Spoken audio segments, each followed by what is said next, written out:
মাঝে, মাঝে এতটাই আলসেমি লাগে যে রান্না করে একদমই খেতে ইচ্ছে করে না। মনে হয় কেউ একজন যদি রান্না করে দিত, তবে হেল্পিং হ্যান্ডের রান্না খেতে আমার খুব একটা ভালো লাগে না। আমি খুব একটা অসুস্থ না হলে কখনোই হেল্পিং হ্যান্ডের রান্না খাই না। কিন্তু আজকে সহজ উপায়ে একটা মুরগির মাংস রান্না করার রেসিপি দেখাবো। এটা আমি ফাঁকিবাজি রান্না করে চালিয়ে দিতে পারি, খুব তাড়াতাড়ি এই রান্নাটা হয়ে যায়।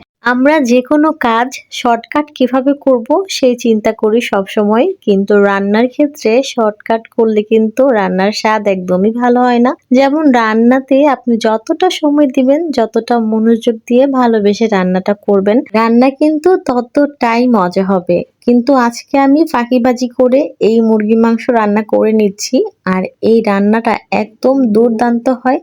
যে কেউ এই রান্নাটা খেলে বুঝতেই পারবে না যে আপনি শর্টকাট ওয়েতে এই রান্নাটা করেছেন। প্রথমেই দেখেছেন আমি এখানে মুরগির মাংস আলু দিয়ে ভেজে নিয়েছিলাম।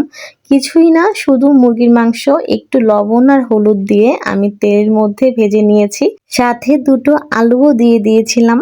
মাংসটা ভাজা হয়ে গেলে সেই একই প্যানে হালকা একটু তেল দিয়ে তারপর পেঁয়াজ একটু ভাজা ভাজা করে নিব। পেঁয়াজটা লালচে হয়ে আসলে আমি এখানে লবণ, হলুদ আর মরিচ ব্যবহার করব। এটা আপনার স্বাদ মতো। আমি একটু বেশি ঝাল পছন্দ করি, তাই মরিচটা একটু বেশি দিয়েছি। এরপর ভাজা ভাজা করে নিব। সব কিছু খুব ভালো মতো ভেজে এখানে একটু পানি ব্যবহার করব, কারণ মশলাটা পুড়ে গেলে একদমই খেতে ভালো লাগবে না, আর কালারটাও একদম কালো হয়ে যাবে। মশলাটাকে খুব ভালো মতো এখন কষিয়ে নিব। আর এই পর্যায়ে আমি এখানে গরম মশলা আর আদা রসুন পেস্ট দিয়ে দিব, আর এটাকে কিছুক্ষণ ভেজে নিব। খুব ভালো মতো ভেজে নিব যাতে কাঁচা গন্ধটা না আসে।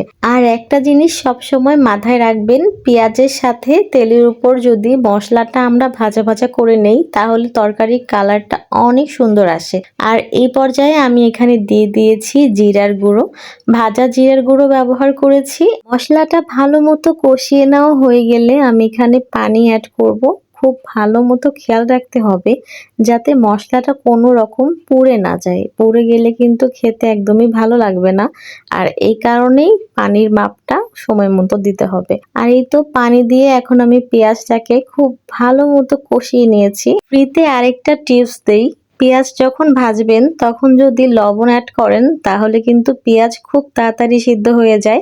অনেক সময় কিন্তু পেঁয়াজ একদম সিদ্ধ হতে চায় না, রান্নার পরও দেখা যায় পেঁয়াজটা একদম কাঁচা কাঁচা লাগে, সেক্ষেত্রে খেতে খুবই বাজে লাগে। আর এই তো আমার পেঁয়াজটা খুব ভালো মতো কষে গেছে, একদম নরম হয়ে গেছে। আর এই পর্যায়ে আমি সেই ভেজে রাখা আলু আর মাংসটা দিয়ে দিলাম।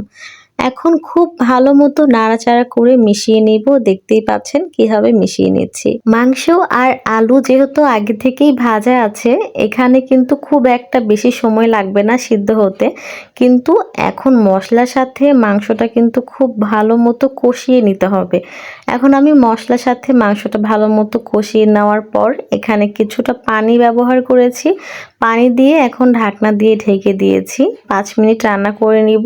আর এরপরে দেখেন কি সুন্দর একটা কালার এসেছে, আর আমার মাংসটা কিন্তু প্রায় হয়ে গেছে রান্না করা। এইভাবে চিকেন রান্না করলে এতটা মজা হয় আর খুব তাড়াতাড়ি রান্নাটা হয়ে যায়। বিশ্বাস করেন মাত্র 20 মিনিটও লাগবে না আপনার এই চিকেনটা রান্না করতে, আর খেতে হয় দুর্দান্ত, অনেক বেশি ভালো লাগে। এই চিকেনটা ভাত, পোলাও, রুটি সবকিছুর সাথে খেতে অসম্ভব ভালো লাগে।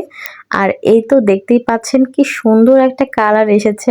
আমি যেভাবে রান্নাটা করলাম এইভাবে যদি রান্নাটা করেন তাহলে কিন্তু এত সুন্দর একটা কালার আসবে চিকেনে। রান্না বাড়া শেষ হয়ে গেছে, এখন পরিবেশনের পালা। আর আজকে চিকেনটা খেতে দুর্দান্ত হয়েছিল। আমি আজকে গরম ভাতের সাথে খেয়েছি, অনেক ভালো লেগেছে আর অনেক প্রশংসাও পেয়েছি।